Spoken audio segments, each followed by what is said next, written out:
Beneath Venus, evil stirs. The Vault of Glass is the first raid released in Destiny, and for many, it sparked their love for this game. For me, it would create an addiction more powerful than any drug. Apart from this raid's beautiful design, fluid encounters, this raid does in fact have lore. You're not going to learn it from completing the raid, however. The story of the first fire team to enter the vault is sprinkled throughout item descriptions and lore tabs, and even 10 years later, still gets brought up from time to time. So join me today as I cover the complete lore of the Vault of Glass. Before we cover what happened in the vault, we must cover the first fire team that entered. Let's start with the Titan, Kabr. Kabr was a Titan, through and through straightforward and blunt. Some of his earlier activities included playing Crucible with his fire team, exploring, and second to his expedition into the vault, him and his fire team's participation in the Great Hunt. The Great Hunt could be its own topic for another video. All we really need to know for this is that the Great Hunt was a period of time in the Destiny universe where Guardians mobilized to take out a race of wish dragons called Ahamkara, like Riven of 1,000 Voices from the last Wish raid. And from that raid, we can acquire an auto rifle called Age-Old Bond. Here's the description. Symbiosis, not predation. Never predation. A wary one mine. The driving bass line of a classic song from old Earth drove their prey before them. No less than half a dozen wyverns snarled and clawed at the trio as they stabbed and blasted their way through the wilds of Mars. Praedyth wished hard. He wished it would never end. Alongside him, Kabr, a towering giant. An Awoken-made weapon roared in his hands and in his head. Pahanin was a force, a living embodiment of the void. Where he pointed, Ahamkara died. In the middle, between them, Praedyth smiled. A winged and scaled lion with boar's tusks leapt at him, and he could swear he saw the thing wink at him as he tore it apart. Beneath the song, Praedyth heard static, like a comm signal. Best not to think about it. Praedyth wished again, and the hunt went on. From this, we gather that, while participating, the fire team of 3 may have sealed their fate when Praedyth, the warlock of the group, wished to, quote, fight forever. This wish would eventually lead them into the Vault of Glass. Once the team made it into the Templar's lair, the oracles marked them for negation, and the team was unable to cleanse themselves. Kabr, unshaken, battled the Vex for as long as he could. Kabr fought the Vex alone, but somehow, they didn't kill him. He consumed their technology like fire, fashioning armor from their remains. In the aftermath, he became obsessed with the machines. He was claimed by the Vault. His armor and myth are all that remain. And once he couldn't, he drank of the oracles. These are the last words of Kabr the Legionless. I have destroyed myself to do this. They have taken my ghost. They are in my blood and brain. But now there is hope. I have made a wound in the vault. I have pierced it and let the light in. Bathe in it. Be cleansed. Look to it and understand. From my own light, and from the thinking flesh of the Vex, I made a shield. The shield is your deliverance. It will break the unbreakable. It will change your fate. Bind yourself to the shield. Bind yourself to me, and if you abandon your purpose, let the vault consume you as it has consumed me. Now it is done, and if I speak again, I am not Kabr. This, for all intended purposes, is the death of Kabr. The Aegis, the same that we use to prolong the Templar damage phase, cleanse us in the final encounter, and remove the mark of negation, is Kabr. His light giving us the ability to make our own fate. So, fun fact, actually, in the worst DLC in Destiny history, Curse of Osiris, we got a ship called Kabr's Glass Aegis, in which them tricky little Vex, they try to fuck with us and make us think that Kabr is actually still alive and he's in the vault, and we just gotta go down there and get him. You know, we just gotta go down there and get him and save him. Look, it was not done. I speak again, and I was wrong. I am still him, and am now them. And that is future. No, silly robot. No, I do not believe you. No. Next, let's cover the legendary hunter Pahanin. Pahanin is the only surviving member of the fire team, a renowned void hunter and writer of the Pahanin Errata, a book that gives basic instructions to new hunters. Here are some excerpts from that. People think the law of the jungle is selfishly brutal. People just haven't read the poem. I can't shake hands with a warlock. I just get so nervous they're gonna vaporize me. Fun fact, he also really likes squids and octopi. We learn from the Squid Pro QO. Yes, my love for cephalopods is very well documented. And from his own personal ship, the Ego and Squid. Pahanin was a hunter, satirist, travel writer, and renowned cephalopod enthusiast. Why Ego and Squid? Chiefly because puns annoy Kabr. And I enjoy annoying Kabr. You know, the pun is an underrated art form, historically speaking. Oh, you mean why squids? What's my thing with squids? Why, because cephalopods are the most perfect organisms to ever evolve in the solar system. Have you ever heard of a cephalopod that sneers dismissively at a clever pun? No, you have not. And on that, I rest my case. Once he, Praedyth, and Kabr entered the vault, they were all marked for negation, and once he saw the power of the Vex in the vault, he turned tail and ran. He never mentions Praedyth again, and he only claims to have witnessed the death of Kabr. We'll, again, get into the reason why Praedyth was forgotten momentarily, but now let's focus on what life was like after the vault. Pahanin became lonely. He lost his fire team beneath Venus, and so, like Kabr, created a weapon. The exotic heavy machine gun, the Super Good Advice. The gun was completely sentient, and existed solely to keep Pahanin company. Eventually, after an unknown amount of time, Pahanin met his end at the hands of Dredgen Yor and his wretched hand cannon, the Thorn. But that's a story for another time. Alright, let's finally talk about Praedyth. Praedyth was the warlock of the fire team, and out of all of the three, he has the least written about him. The lorebook Aspect, released in Shadowkeep, has 5 of the 9 entries dedicated to Praedyth and his prison, where he learns more about the Vex, more about the simulated Ishtar Collective, and much more. Let's read some of these. He's had this hallucination before. It's not that good as hallucinations go. Praedyth's radio is talking to him. Voices rising out of the static. He wishes it'd at least be a familiar voice, a Pahanin or Tekio or Kabr. He'd even take Mir at this point. He turns his head towards the radio. His cheeks scrape against the granite. It hurts vaguely, the same way everything does, muffled by too much time and not enough light. You said that already, he tells the hallucination helpfully. It squawks. I did when? Last time. Or the time before. Chronology is a lost art in the cell. Alert, spelunkers, contact, ban 227.97, something something. Sky shock, potential. His voice fades. It hurts to talk. Say again? The hallucination has a new voice this time. Sharper, male. Nearly Mirish. Excuse me? Whoever you are.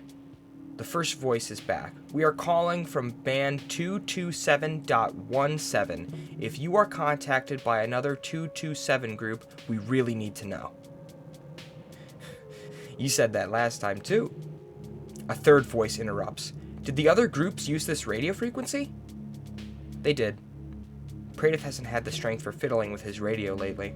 In new attempts to contact the world outside his cell, hasn't had the strength for much but counting off meaningless intervals of time, waiting for the next window or to chance a message. We've tried this frequency at least half a dozen times over the past month. It's never worked before. Then what's changed? The question shakes him out of his torpor. Praedyth sits up, a wave of nausea following as he repeats the question out loud.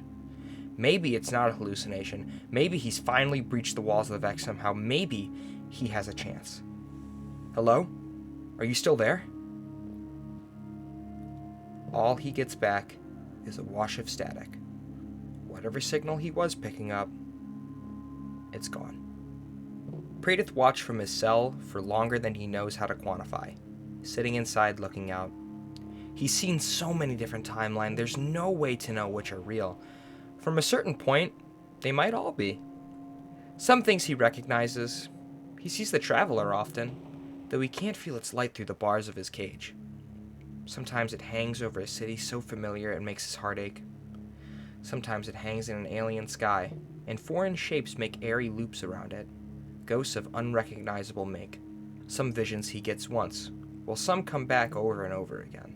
One reoccurring image, a piece of the Traveler cracked off from its body, lying belly up in a forest, with a small figure standing in front of it. The figure changes every time, but the sickly glow of the Traveler really doesn't. Once he sees a version of himself, straight-shouldered, warm in the Martian sun, standing between Kabr and Pahanin. Kabr's helmet is a familiar one. It's one Praedyth helped make. He was a defter hand with spoonfoil lamination than Kabr ever was. Kabr had worn that helmet barely 5 years into their life as a fire team, worn it straight for 6 months until it cracked in half in a crucible. That vision makes Praedyth weep. Disassociated as he is, he didn't think he had it in him. The vault shows him Mercury again and again, recognizable only by the scale of the sun in the sky. Sometimes there's rubble hanging in space, a planetary ring still forming. Sometimes there's nothing. And when he turns, he doesn't see any of the other planets in the solar system. Gone somehow, eaten down to crumbs. Praedyth wouldn't mind those visions so much if he could only feel the warmth of the colossal sun, as his hands were always cold in the vault. He sees waves of aliens cross the solar system's threshold, emerging into the light from outside the heliopause. Some of them travel with air of eager conquesting armies, paint fresh the banners snapping. Some of them move as if they were only on the run from something behind them, out in the galactic dark. He watches the movement of the Vex. He learns to tell them apart from the shining silver ones, the brass ones, the back-swept horns, the ones with eyes glowing white. Occasionally scattered among them are pockets of Vex stained with what the fuck is that word? Verdigils? Occasionally scattered among them are pockets of Vex with vertigals, their arms trailing with shawls of moss, and other Vex keep away from those ones. Twice he's seen other Vex fight the mossy ones. It looks like the other Vex are frightened of them as much as Vex can be. Some timelines have veils drawn over them, a darkness too thick to see through. They push back against Praedyth's sight, resisting. All the timelines he sees could be true, for some living thing. He doesn't know which are true for him. He doesn't know if that's the meaningful question to ask. He asks it anyway, and keeps looking. There's no reason not to. He's got all the time in the world. The pulses from outside the vault come quicker now.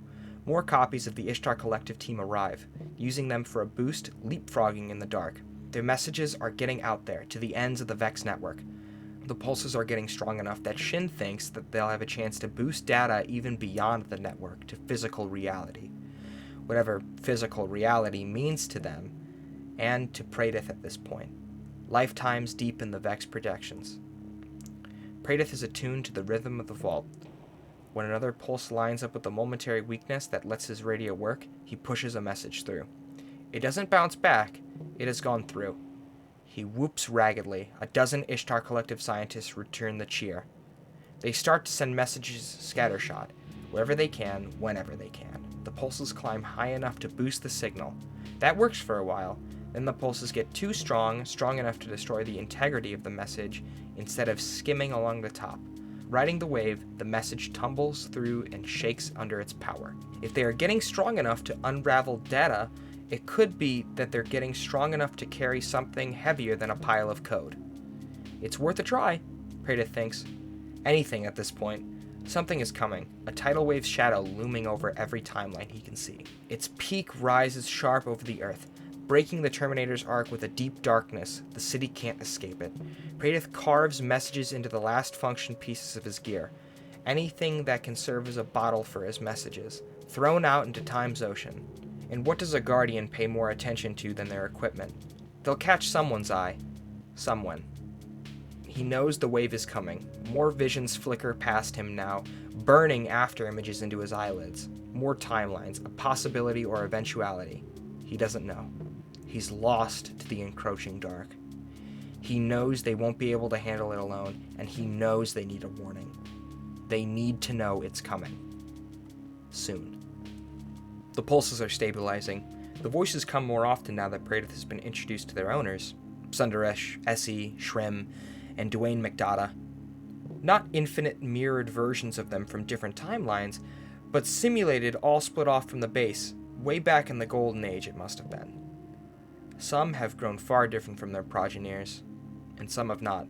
We have to base modifications on an Ansible system, one Dwayne McDonough says. He's either from 227.13 or 227.204. The voices have been bickering in his ear for what feels like hours. The Ansible is a thought experiment. It was proven impossible, says another. Some people, Praedyth has heard, are their own worst enemy. In the case of Dune McNaughta, this might be right. An impossible machine could be the only solution to get us out of an impossible prison. So how do you propose we build it? Finally, a decent question. Praedyth jumps in. What materials would we need, hypothetically? I mean, we're limited by what I've got on me. He's in contact with 6 groups, all of them based in the Vex network systems near Venus. This must be within the ambit of the vault's entrance, whatever that means. There are more of them further out in the solar system, and Vex information networks. Up to 221 more, apparently. There must be a way to contact them too, to use whatever let them connect with him, and they'll go even further. They can figure out how and why this is happening, what the Vex are planning. What do you have with you? That's Maya, Dr. Sundaresh. Brisk. The others listen to her when she speaks. He has 3 guns, 2 disassembled down from their casings for parts, 2 boxes of physical ammo, and 1 Amalon energy cell he's been using to power his radio. He stripped his armor down a long time ago. He made a comms unit from the helmet, pulled the fine coils of wire from the conductive pads on his gauntlets, and steel plating from his boots. In his pockets, he's got lint and the wrapper from a candy Pahanin tossed at his head an hour and a half before they entered the vault. It's worn, soft, and folded into the shape of a crane. No ghost. Her loss is one thing he has never gotten used to. After all this time, he still wakes up some days expecting a small weight on his shoulder. Anything to etch circuitry with? If you give me 10 minutes. He's got a laser pointer and focusing crystal out of his Amalon rifle. While he works, all the Chiomas hold their own discussions. If Praedyth exists physically, even if the space he in isn't strictly real, he has access we don't, and vice versa. Maybe together we can get something to work. If you believe his story about the Traveler, one of them says doubtful, 227.18's Chioma, more skeptical than the others. I believe weirder, another one says cheerfully. She paused. Do you remember the first thing we saw the Vex do? Go for Maya's throat? No! Jump from that frame! Clear through the air. 6 Chiomas rattle their fingers against their radios, unintentionally thinking. Think we're close enough to the Vex at this point to use one of their tricks? 227.18's Chioma turns weary. What's a little more tightrope walking between friends? Praedyth lifts his head from his laser pointer. How much of a chance does this actually have of working? This was Shim, usually the quietest one. Oh, negligible. But it's better than chasing after tech disproved centuries ago. Praedyth doesn't have enough scavenging parts for both trials. It's one or the other, a choice they can't undo. They take a vote. Praedyth marks the tally with screws on 2 adjacent flagstones. 227.18's Chioma gives the first eye. It's unanimous. They're taking the leap. The garden wakes, and the undying mind wakes with it. It rises from the burrow that's grown up around it, shredding vines and hanging moss like bedsheets. Circuits flood with power, pass the excess along to the next in line, flex massive limbs in boot sequences. Goblins write more circuits and weld them into the mind, building it up to take advantage of the power. Not an occasional pulse now, but a steady hum. Their faith has been rewarded. In the vault, 183 sets of simulated Golden Age scientists flex their own limbs, ready to make a break for it. Praedyth, kneeling at his radio, shakes his hands. They're stiff. He's stiff. Queasy with the exertion, and worry a stack of lifetimes in his cell. But ready. How big is a transistor compared to a pin? Do you know? He can't tell which Maya is speaking. There are currently 165 of her, spread between teams. You calling me an angel? This is Chioma. Amused, Praedyth knows which team it is now. 227.72's. Chioma sounds hoarser than the others. He doesn't know why. Maya again. Would you like to dance? Dwayne McNaughta snorts in 100-part harmony, and 80 shims grin and elbow him in the metaphysical ribs. It's a slim chance, but it's all they need. The garden's massive door hums, an echo of the song the goblins sing as they tend to the flowers. The first minotaur readies itself and steps through, shield coming awake around it. Everything that has happened is, from a certain point of view, always happening. Everything that will happen is happening. If you know how to slice the ribbon of chronology thin enough, you can step through to the necessary moment. If you know how to tear it. 160 Mayas reach for Chioma's side. 158 Chiomas reach back. One Praedyth is waiting for the conductor's baton to drop. Uncountable in the Vex Garden, waiting for the same event, a syncrasy that none of them notice. Somewhere, the veil is lifting. Somewhere, Kabr is always dooming himself. Somewhere, a door is opening. And somewhere, they're always stepping through. From this all, we can decently gather that Praedyth and the Ishtar Collective, all hundreds and hundreds simulated versions of themselves, made their way into the Black Garden and set up a sort of foothold. We can see this in Season of the Wish when, after the 4th week of the Wishkeeper Catalyst quest, we can find an Ishtar Collective logo made out of Vex parts in Riven's lair. And for the most part, that's pretty much it. Of course, we can always dive more in-depth into mysteries going on in the vault, grimoire cards from it, different characters who have explored the vault, but relatively speaking, that is the main story of the Vault of Glass, the story of Kabr, Praedyth, and Pahanin. And I would just like to say thank you for watching. If you enjoyed this video, like, comment, and subscribe. And, leave in the comments if you guys want to see more lore videos like this. I definitely want to do one on maybe Shin Malfur and Dredgen Yor, and Riven and the Great Hunts. So, yeah. I don't really know how to end this. I'll see you next time, man. Have a good one.